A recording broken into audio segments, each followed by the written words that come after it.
Assalamualaikum warahmatullahi wabarakatuh. Waalaikumsalam warahmatullahi wabarakatuh. Kembali lagi teman-teman dengan channel YouTube P3D DKI Jakarta, Pusat Pengembangan Produktivitas Daerah, Dinas Tenaga Kerja, Transmigrasi dan Energi Provinsi DKI Jakarta. Bahagia sekali pada hari ini saya ingin mengobrol ingin berdiskusi terkait peningkatan produktivitas di P3D bersama rekan saya, Bu Nurbaiti. Terima kasih Pak Sukron. Oke, sama-sama Bu, selaku owner dari Dapur Saung Gali.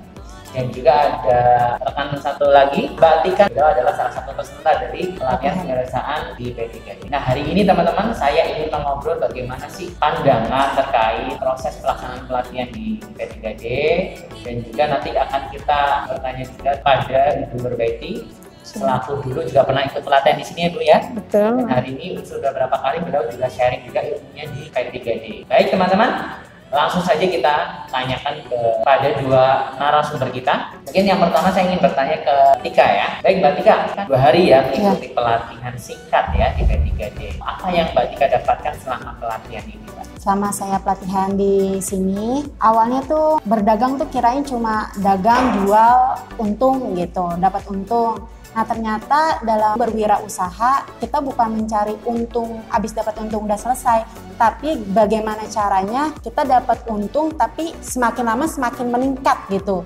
Kalau bisa kita menjadi business owner biar kita memiliki usaha tapi banyak resellernya yang bisa meningkatkan omset kita lagi gitu. Jadinya di sini tuh sangat membantu dan merubah pikiran saya kalau misalkan berdagang itu bukan cuma hari ini laku 5 dapat untung udah selesai, ternyata harus ada kemajuan dan harus ada target. Jadi kalau misalkan kita ada target, kita semangat untuk mencapai tujuan tersebut Kak. Terima kasih Mbak Tika ya untuk penjelasannya. Jadi mindsetnya adalah produktivitas ya. Jadi hari ini harus lebih baik dari hari kemarin, hari esok harus lebih baik dari hari ini. Jadi itu juga harus diterapin di bisnis ya. Ternyata bisnis juga harus semakin baik dan semakin produktif gitu ya. Nah, di hari kedua kan Mbak Tika mendapatkan ilmu ya langsung dari praktisi bisnisnya adalah dari Ibu Nurbaiti selaku owner Dapur Saung Gali.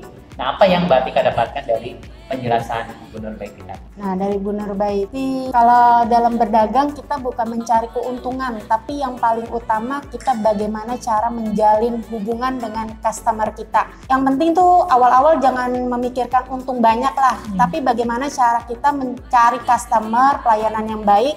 Karena kalau misalnya pelayanan kita baik, itu pasti customer juga membeli lagi, datang kepada kita dan mungkin dia memberitahu kepada yang lain dan itu lebih menguntungkan kita dari pelayanan kita yang baik. Customer kita juga semakin banyak nanti omsetnya gara-gara pelayanan kita yang baik. Oke, jadi banyak hal-hal baru yang didapat ya Mbak Tika ya terkait penjelasan dari Bu Nurbaiti ataupun dari kami kemarin ya di hari pertama. Mbak Tika pernah nggak mendengar program peningkatan produktivitas sebelumnya Mbak? Sebelum datang ke sini? Belum. Oke, belum ya. Jadi mungkin nanti Mbak Tika kita minta tolong ya untuk di-sharing ke sebanyak mungkin orang gitu ya. Biar sama-sama kita belajar pentingnya peningkatan produktivitas. Oke.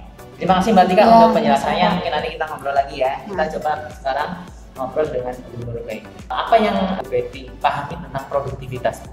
Terima kasih banyak Pak Sukron. Saya sebagai owner Dapur Saung Gali, di mana tujuan saya untuk mempunyai usaha itu adalah ingin memperkenalkan brand saya menjadi lebih besar dan bertumbuh.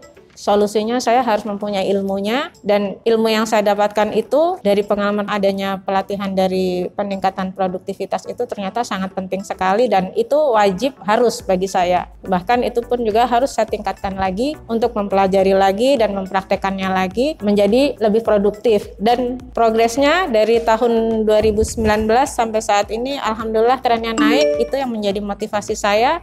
Saya terus untuk mempelajari tentang produktivitas. Selain teori dan praktek, saya pun terus bagikan kepada teman-teman yang lain, teman-teman pengusaha yang lain, supaya juga bahwa produktivitas itu sangat penting dan ilmunya pun jauh lebih penting lagi, karena kita menjadi terarah dan target goal kita pun akan tercapai dengan yang kita inginkan. Dan kembali lagi pelaku usahanya pun juga harus komit, konsisten, dan harus selalu memperbaiki tentang produktivitasnya, tentang ilmunya, terutama dengan tools-nya juga. Karena antara tools dan praktek itu sudah dikerjakan. Hanya ketika mereka belum mengerti dan belum tahu tentang pelatihan produktivitas itu, mereka jalannya tuh seperti bola liar gitu loh Pak, kalau yang saya amati. Tapi begitu kita mempelajari dan kita pelajarin terus sesuai dengan tahapan-tahapannya, ya alhamdulillah kita termotivasi juga dengan produktivitas yang Toyota, terus lalu Daihatsu. Itu menjadi motivasi saya sebagai Dapur Sawanggali, inginlah besar seperti mereka. Makanya saya harus mempunyai visi misi di perusahaan tersebut dan harus dipelajari kembali tentang produktivitas agar menjadi lebih baik lagi dari sebelumnya.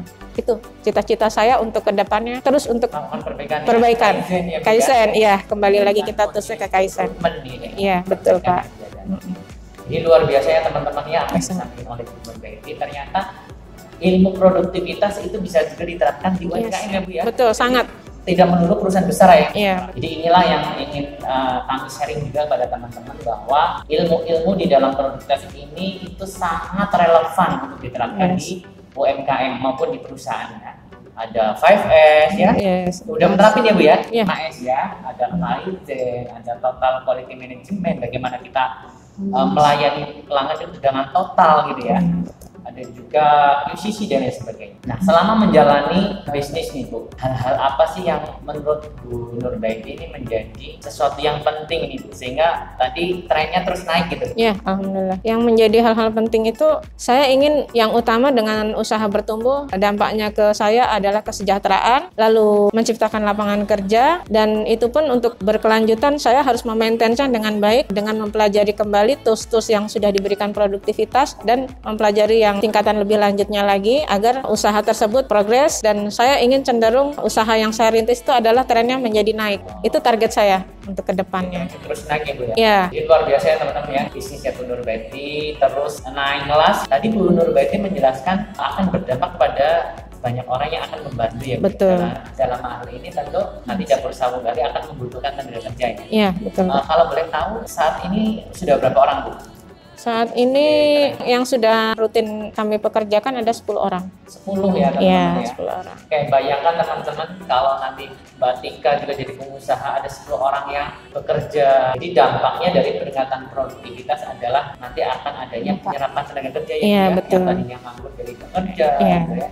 Yang tadinya nggak punya uang jadi punya uang, Betul. sehingga kesejahteraan masyarakat itu meningkat. Meningkat. Gitu ya. Selain yang Bu Nurbaiti sudah lakukan tadi, sudah disampaikan, apa saja lagi Bu yang Ibu lakukan terkait bagaimana sih Ibu mengembangkan bisnis? Mungkin dengan ikut pelatihan, membangun jejaring bisnis, mengurus legalitas usaha, itu apa aja Bu? Semua sudah dilakukan semua. Saya bikin estafet, saya bikin akselerasi gimana antara legalitas, network, sama pelatihan itu saya bikin satu paket Pak. Saya buat satu paket, jadi berkarya di usaha saya bisa, ya saya untuk di keilmuan kewirausahaan ya harus saya terapkan juga seperti itu. Antara legalitas, pelatihan, network itu saya buat satu paket. Supaya percepatan itu nampak dan alhamdulillah juga trennya naik.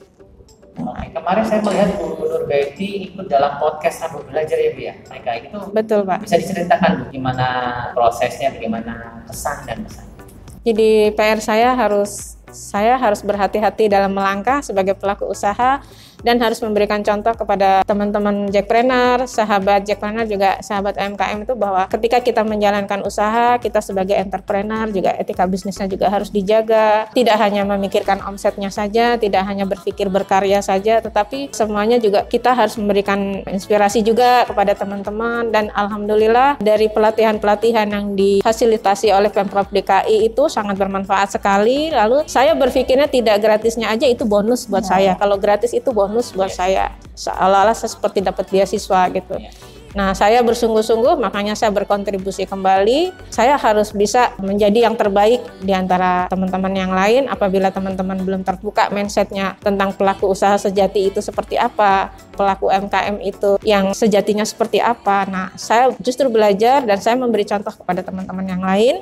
Di samping itu juga ketika di masa pandemi ini di mana yang semuanya mengalami kegiatan ekonomi itu kan menurun drastis ya Pak. Nah, itu PR buat saya. Ketika saya mendapat kesempatan, saya mendapat fasilitas, produktivitas, dan saya diberikan reward pula oleh Pemprov DKI. Jadi saya harus berkontribusi kembali bagaimana caranya saya harus berusaha untuk menjadi survival, terutama di usaha yang kita jalani tersebut. Makanya saya dengan rekanan kerja tersebut sebagai vendor, sebagai klien, saya berjibaku supaya di masa pandemi ini usaha tetap berjalan, lalu kita masih survive, lalu juga dampaknya pun juga selain tadi menciptakan lapangan kerja, kesejahteraan, juga dampaknya berikutnya adalah berkontribusi ke Pemprov DKI, adanya kenaikan perekonomian di Pemprov DKI. Ya, alhamdulillah akhirnya saya dari Ibu Frida dari Jackpreneur, saya harus memberikan testimoni di Rabu Podcast Belajar bersama Pak Kadis. Alhamdulillah sama beliau pun juga disupport, diberi pengarahan, diberikan bimbingan lanjutan kembali bahwa teruslah berjuang, teruslah untuk memberdayakan, menciptakan lapangan kerja dan tingkatkan produktivitas. Pada saat itu kami Rabu Belajar tersebut dari Pak Andriansah diberikan arahan pula seperti itu.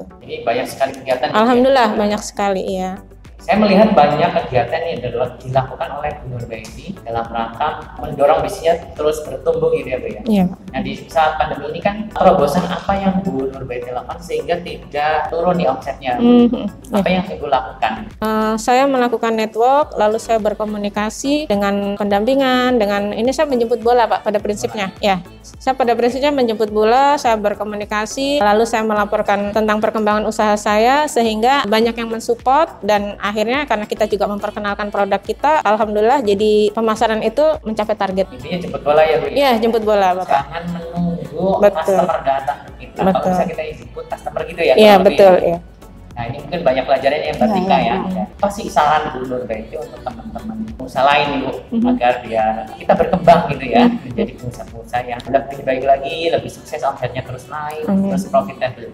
Ya, kalau saya lebih menginspirasi saja ke sahabat Jackpreneur, ke sahabat UMKM sebagai pelaku usaha, jangan pernah berputus asa, jangan pernah lelah, berpikirlah yang positif, dan lalu mindset entrepreneurship-nya juga dikembangkan kembali. Ketika mengikuti pelatihan pun juga yang benar-benar sungguh-sungguh didapatkan ilmunya dan dipraktekkan juga. Itu penting sekali karena pada umumnya itu pelaku usaha merasa produknya sudah bagus, lalu mampu membuat marketingnya dengan baik, tapi ada satu hal untuk membranding itu mereka jarang yang terfikir untuk membranding itu apa gitu. Padahal sebenarnya dengan membranding itu adalah untuk berkelanjutan pertumbuhan usaha kita, dan merek kita pun akan menjadi terkenal di mana-mana gitu. Sedangkan kalau hanya bergantung pada marketing saja, nanti ketika ada kompetitor dia akan turun ratingnya gitu. Jadi cara memaintain dan menjaga rating kita itu adalah membranding. Lalu juga mindsetnya juga diubah, mindsetnya adalah benar-benar mental entrepreneurship. Jadi selain ibu rumah tangga, misalkan yang ibu-ibu ya ketika sudah menyemplung mengikuti pelatihan, lalu sudah mempunyai produknya bagus, itu terus diasah, terus dilatih, dan terus dikembangkan. Nah, branding itu juga jauh lebih penting, apalagi untuk di zaman sekarang. Saya lebih mengarahkan ke teman-teman itu seperti itu agar sustainable, lalu juga komit dan istiqomah ya Pak ya untuk berkarya itu, menjaga kualitasnya,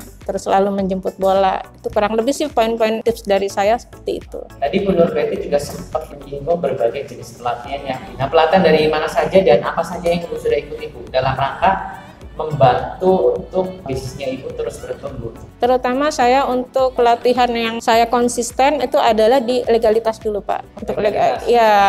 Di mana sangat penting sekali. Karena kalau kita usaha mandiri itu yang tidak difasilitasi pemerintah itu biayanya sangat besar sekali, karena sudah pengalaman di masa lalu itu apa-apa yang semua serba duit. Nah, ini ketika kita diberi pelatihan dari kedinasan itu, dari Pemprov itu sangat bermanfaat sekali gitu. Jadi itu benar-benar harus dimanfaatkan. Nah, saya lebih fokusnya ke legalitas dulu, ke legalitas usaha itu saya fokusin. Selain legalitas ke pelayanan di mana ada keamanan pangan, itu sangat penting di kuliner, lalu pelatihan HACCP itu semua. Kalau yang kuliner memang itu harus kita paketkan, selain izin edar, selain sertifikasi halal, selain hak merek, itu harus kita paketin kalau yang kuliner. Tapi kalau yang non kuliner ya harus semua juga harus ditambah juga. Kurang lebih terutama di izin legalitasnya dulu Pak. Bagaimana terkait pelatihan peningkatan produktivitas? Apa penting juga Bu? Sangat Pak. Itu justru modal dasar.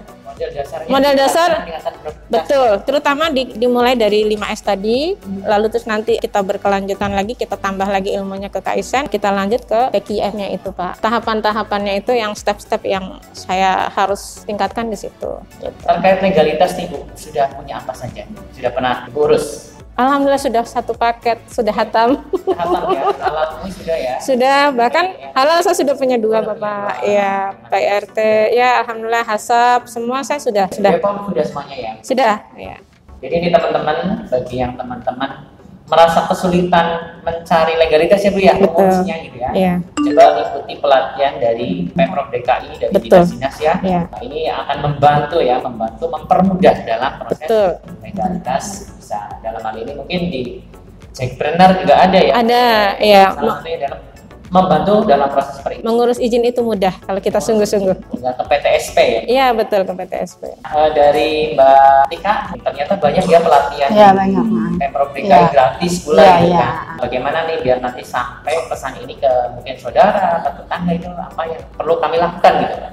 Atau yang mungkin nanti Mbak Tika ingin lakukan gitu. Mungkin kalau misalkan dari pemerintah, ya mungkin digerakkan dari bawah, dari itu RT lebih aktif gitu. Karena kan yang lebih dekat dengan masyarakat itu RT. Kalau misalkan RT-nya dia, masyarakatnya juga kalau misalkan dia nggak aktif ya dia juga nggak akan tahu gitu. Mungkin kalau untuk saya mempromosikan itu melalui media sosial.